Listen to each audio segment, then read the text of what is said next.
Suzanne Major, everybody. Did I get all that right? I think that's nice. Hi. Yay. Thanks for the introduction. Thanks for having me. As Marcus said, I am a doctor in an ER in Seattle for kids, and I'm also a specialist in poisoning, so it's really important to stay on my good side. And in medicine, we often start our presentations with a disclaimer, so I have a few disclaimers for you today. My first is that I am a real doctor. I don't play one on TV. But I did train during the time of these two doctors, Dr. Carter and Dr. Ross, my favorite TV show, ER, which very likely influenced my career choice. I'm not a comedian. There's only one person who has made the amazing physician to comedian transition, and he is my hero. He's pictured here, Dr. Ken Jeong. If we can figure out how to do this for me, that's what Caroline's going to do. But in the meantime, I'll just keep my regular job. And as part of my training, I started out doing med school, and then pediatric residency, and then pediatric emergency medicine fellowship. And then after that, I signed up to do this toxicology fellowship, which is a special fellowship learning about poisonings. And as part of that fellowship, I got to do my own original research. My first research project started with a little bit of unintentional international drug smuggling because I brought home a case of coca tea from Peru.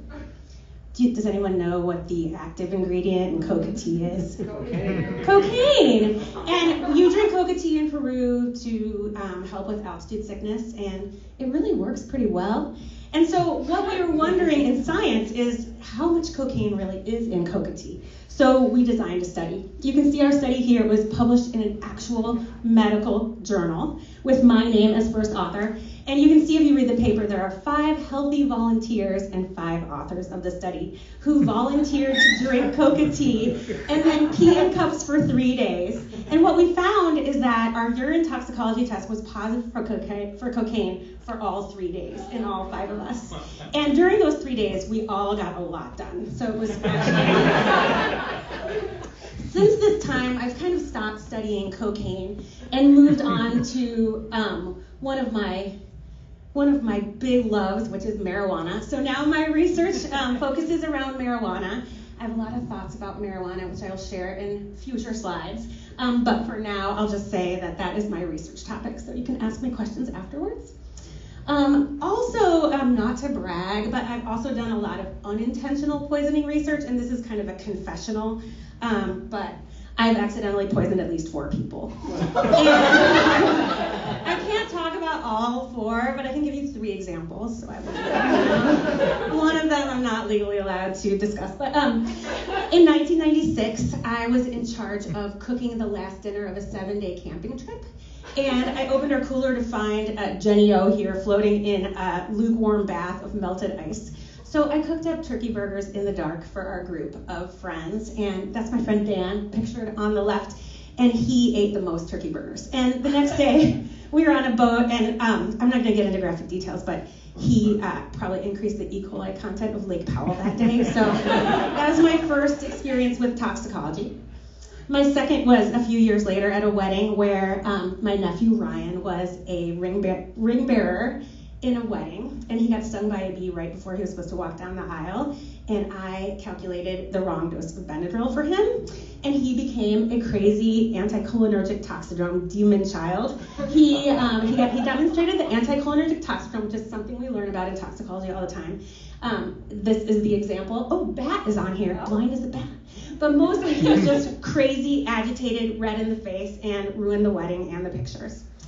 So that was my second confession. He's 30 years old now, and he has forgiven me, but his mom has not. And then finally, my crowning achievement in 2004. I was a full-ass doctor, toxicologist at this time, and I left my toddler unattended within an arm's reach of a Tylenol bottle. And then, instead of taking it away from him, I filmed it for you. I did the math. He's okay, and I can prove it. because now he's an adult and he's in charge of poisoning his own self. So he's approved the use of this video for multiple years. All right, so now that I've established all my credibility with this audience, let's talk a little bit about what pediatric toxicologists do. The reason this is important because, and you'll hear this from Alex too, there's lots of poisonings every year, every day. The Poison Center gets lots of phone calls about poisonings. Most of the poisonings that we see in the US are actually what we consider to be the pediatric, the kid population. And within that population, there are two groups of kids that we typically see getting poisoned. One is the toddler, think Ben Mazer Tylenol, exploring the world with their mouth, eating things that are at eye level, and usually discovered right away. And then we have a little lull in age, until we get to teenagers who are usually either trying to do something fun or trying to do something sad, but either way, they have their own motives, and that's a different kind of animal. So we see a lot of pediatric toxicology, and I'll tell you about what we do. So what do we do? When a patient comes to our ER, we do the things that you normally do for a patient you've probably seen on TV, like we take a history, find out what they took, figure out how much it was, what time it was. If there's a bottle that's empty, we count what's the rest, and we figure out what's missing, and we assume all that stuff is within the child. We also look at their vital signs, and depending on what those are, we can decide which category of toxins the patient has ingested. We're obsessed with pupils. We look at their pupils, you'll see this on TV too, and it'll help us figure out what they took. So the combination of all those things kind of helps us solve the mystery. And then there's some interventions. Some of the things I'm gonna mention here are old and some of them are newer. But raise your hand if you've heard of or been given Ipecac in your life. Yeah! So children of the 90s are the ones that most likely have had an Ipecac adventure. When I was a pediatric resident in the 90s, we used to give Ipecac, which is a substance that makes you puke. That's its only job is to make you throw up. So we prescribe this vomit medicine to you when you're a toddler so that your family can have it in case you eat something they can make you vomit at home. This was how we described how to use the Ipecac. If you'll notice, you give the Ipecac and then you shake the child up and down in order to induce emesis. We do not do this anymore. There were some bad things that happened. Like, for example, somebody would eat like something non-toxic, like sidewalk chalk, and then be given Ipecac at home by their mom, and then like barf for 3 days. So we stopped giving out Ipecac, and we don't make it anymore. But this is a retro tox information session, so you get to know this. But it's canceled. Here's another thing that we do. This is activated charcoal. We really do this like almost every day in the ER. It's this black slushy that we feed to kids who have just ingested something. They usually look like pretty messy, but happy when they take it. And the reason for that, I think I've discovered, is that these kids are pre-selecting themselves to be open-minded to taking something. That's why they're there, right? Like they just drink whatever from under the sink. They're like, okay, black slushy, no problem. So often we can give this to kids pretty easily by mouth. And what it does is it sits in the stomach, absorbs the toxins that are there, and prevents them from like wreaking havoc on the rest of the body. So this is something we actually do all the time. It's probably our most common intervention that we do now in the ER.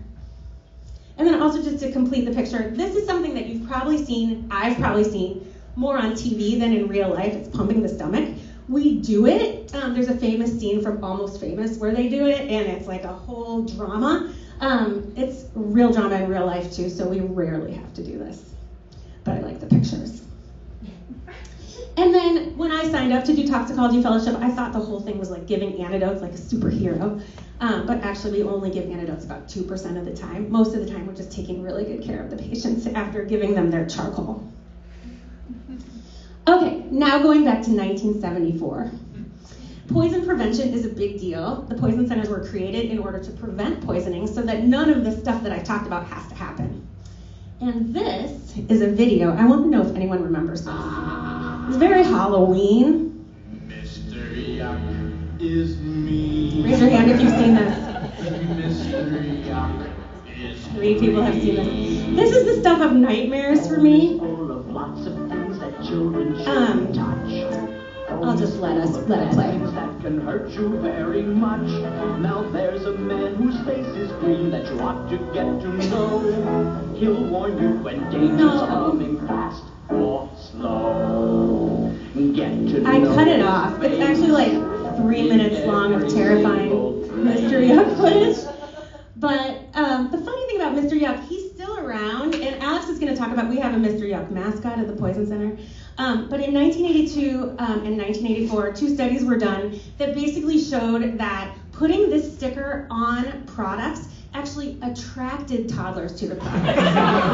So Mr. Yuck has now been kind of canceled also. All right, so now why are we here? It's Halloween. We're going to talk about Halloween candy poisonings. And if you grew up where I did, we always were told to be really, really careful about Halloween candy. I remember I grew up in Peoria, Illinois, and we used to take our candy to the police station the day after Halloween to have it x-rayed to look for razor blades. This is a whole bunch of BS, and there's really never been a case of a razor blade that was like intentionally placed in a candy to hurt somebody, and I don't recommend trying it. But there is one reason why people are scared about Halloween candy and all this urban legend started, and I think we can trace it back to the Houston Candyman killer in 1974. So this guy, his name is Ronald O'Brien, and he is a dick. He's a dad. He is a dad who, it's already a crime to put pixie sticks out for Halloween, right? That's like a stupid candy. But then he also put cyanide in the pixie sticks. So he poisoned his Halloween candy with pixie sticks, and he gave it to a bunch of kids, including his own kid, Timothy, who died from eating his poisoned pixie sticks. And the reason he did it, I don't know, I can't explain Ronald's actions here, but we do know that Ronald took out a life insurance policy on his family like right before Halloween. So he was arrested and actually sentenced to death in 1984. So let's have a moment of silence for Timothy O'Brien. But Ronald is responsible for a lot of the scary Halloween urban legend that's continued ever since. Oh, this is the 50-year anniversary of Ronald O'Brien. Thank you so much I learned this for this talk. All right, so lots of things. If you look on social media, you can see lots of scary things about check your kid's Halloween candy for fentanyl, check it for marijuana, check it for razor blades. Again, this doesn't happen very often. Feel free to check it, but you don't have to be too scared, especially if it's in a package. I really like this tweet. It's from a police department, and it says, as Halloween gets closer, the police are warning parents to look at your child's candy and make sure it's not marijuana. And then I really love the reader's added context here. And this is true, THC edibles are expensive. A single package of those may be as much as $25, I would say $30. Mistakes may happen, but generally, nobody will give these to kids. And this is true, right? Like, if I have marijuana edibles in my house, I am not passing them out for Halloween candy. So I think this is a little bit overblown, as people do not usually want to share their drugs with anybody, specifically trick-or-treaters. But, there's a but. And the but is actually part of my research. There is a lot of edible marijuana that is packaged to look just like candy. And I think we should really give props to those who design these packages, because if you look at them, you can see these are all, actually the top one is really Starburst and the bottom one is Cannaburst. You can see all these kind of candy lookalikes that are actually marijuana. So you can understand how kids do get into these things, and there's lots of stories of teenagers passing these around at school, not knowing, or maybe knowing, that they're marijuana candy and getting really sick. Here's some more examples of the amazing artwork that ganjapreneurs are able to produce. So finally, let's just talk a little bit about my research and marijuana in general with respect to pediatric poisonings. As we know, Colorado beat us to it, and Colorado was the first state to legalize or decriminalize marijuana. Washington, our state, was number 2. But now we really don't have any bragging rights because many, many states have legalized either recreational or medical marijuana. And you can see on this slide that any state that's colored green is a fun state where medical or recreational marijuana is legal, and the black states are not there yet. So you can see almost anywhere you travel in the country, you have houses that have marijuana edibles in them that kids can get into. And this is a study done looking at that exact thing. So in Colorado, they looked at a series of kids less than age 12, accidentally got into marijuana, and they looked at what happened to these kids that came into the ER in Colorado. And what they found were that most of these kids were exposed to baked goods. And I know we have some grandparents in the audience right now. Most of them came from their grandparents' marijuana stash in this study. I'm just saying. So these kids were exposed to marijuana, and then they looked at what happened to them.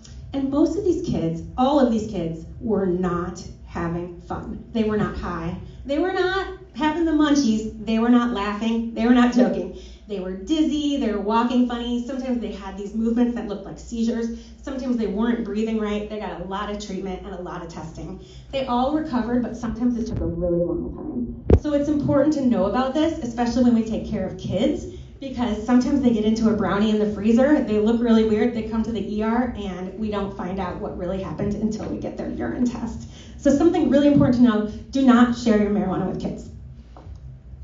And why is marijuana edible so important to know about and so potent? Marijuana has been bred over time to be a higher concentration of THC, which is the active ingredient. So now the plants are bred to make more and more THC than like when we were in college, for example. And then edibles specifically have more THC that takes longer to peak and last a lot longer. And then you add in a kid who's like 1/10 the size of an adult, so you get a really, really big bad trip. And here's just a slide that just gives more kudos to the creativity of marijuana producers. And then this is a plug, I guess. This is me. This is part of my research, actually, honestly. It's really interesting to go to a recreational marijuana shop in Washington. You can see we don't use the Mr. Yuck. We weren't allowed to use the Mr. Yuck symbol on the marijuana products, but they do have the poison center number and the hand on there, so that's important. And everything in a marijuana shop that's like a legal shop is packaged in packages that are supposed to be more difficult for kids to get into. Also, in Washington, but not in every state, we're not allowed to make marijuana in the shape of like a gummy bear or something that looks like candy, but that's really different state to state, so kids can still get it. All right, and finally, hopefully the sound works for this. I've talked a lot about how marijuana is not safe for kids to get into. I haven't really mentioned anything about marijuana safety in adults, and I don't think I need to because I think this news story really kind of says it all. So hopefully you can hear this. A councilman from Dearborn, Michigan is outraged over a 911 call. He wants to know why no charges have been filed against a police officer who admits to confiscating marijuana from suspects and then baking it in brownies. And once he and his wife were full and high, they thought they'd overdosed and called 911. This is the best thing. I think I'm having an overdose of so is my wife. Overdose of what? Marijuana. I don't know if they had something in it. Can you please send rescue? Do you guys have fever or anything? No, I think we're dying. How much did you guys have? I don't know, we made brownies, and I think we're dead. Time is going by really slow. Well, instead of being charged, the police department let the officer resign. His wife was not charged either. So far, police officials have not commented on the case. Now, how do you follow a story like that? All right. Thanks, everybody.